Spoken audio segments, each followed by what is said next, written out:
This is art.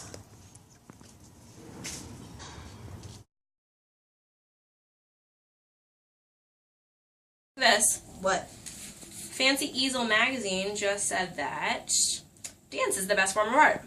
What?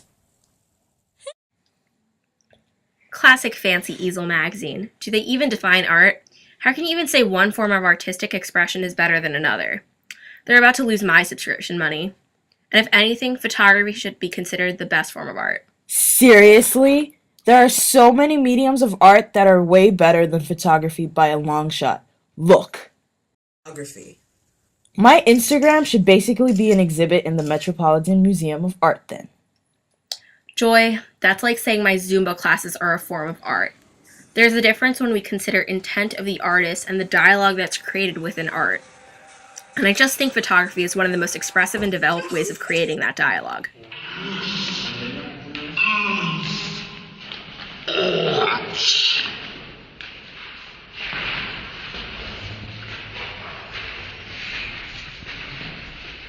Well, first, dance is way more expressive than photography. Don't you remember the Sinfonia India piece from Fall for Dance? That was able to convey beauty despite the monocolored costumes and monotonous beats. Can this do that? Last time I checked, photography doesn't have a sound. But Joy, that is exactly the point. Photography doesn't need sound to evoke any emotion. Photography doesn't need anything from the audience other than sight. And the beauty of photography is that you can see the perceptions of the artist and the way the artist wants to convey those perceptions to you. The artist can talk to you and tell you a story with just an image of a simple toilet. And the crazy thing is, when I look at this, I'm reminded of nostalgic times that everyone in a room can relate to. In so many ways, photography is the art accessible to all, and that art in the form of photography is timeless. But I don't even dance, and I understood dance and felt the same nostalgia you are talking about. But fine. If you don't believe dance is an art form that surpasses time, don't you think that opera is the most classic as classic gets concerning art forms? I know that a lot of people love watching dance. I think I even heard weeping in the audience during Fall for Dance. And I know I loved Colin Dunn. And I believe he is a perfect human being. But maybe I just don't understand dance or sound in art as well as you do. Could you explain a little more why sound in art matters to you? Okay. I mean, look at the time we went to go see Rigoletto, and we had an entire class period dedicated to becoming cultured in the operatic arts that spanned like 5 centuries.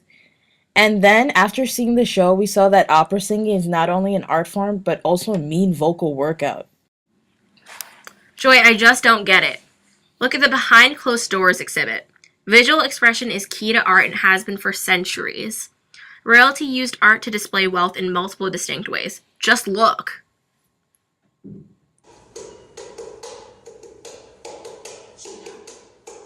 This is art. This is what? Art. Oh, come on. Okay, music. Everyone likes music. What about the Latin jazz show we saw with Chembo Corneal and his band, Nuyorican Poets Cafe? That was undeniably cultured with a seamless blend of Latin, African, and Southern American beats. Everyone saw some artistic merit to that fusion of sounds he created there. Joy, you know I missed that performance. Criminy! Okay, maybe you like more plot-based art. How did you feel about the how to make friends and then kill them play? Though unconventional, it did do its job as an art form in evoking some type of emotional response from the audience. Wait, is this really happening? Wait, but Sheena, oh my gosh! Was it not enough vomit on Jason for you to feel anything at all? No. No, Joy, exactly the opposite. I think we're agreeing on this one. I loved How to Make Friends and Then Kill Them. I think all 3 actors did an incredible job of incorporating important issues and leaving the audience uncomfortable enough that it might just force the viewers to think about what was addressed in the play. The music accompanies the scenes extremely well. Each time there was a shift in mood, the music would help me keep up and understand what I should be feeling and question my ambiguities in the intended emotion. And watching the way the characters shifted positions on stage to indicate the changes in relationships and power dynamics was fascinating and effective in explaining the story and getting me to feel. Joy, I think that is the point of art. Art can be any combination of the different forms we've been exposed to. Any form of art can make us feel, and while some are more effective for certain viewers, any form of art can be beautiful. Classic Fancy Easel magazine being stupid.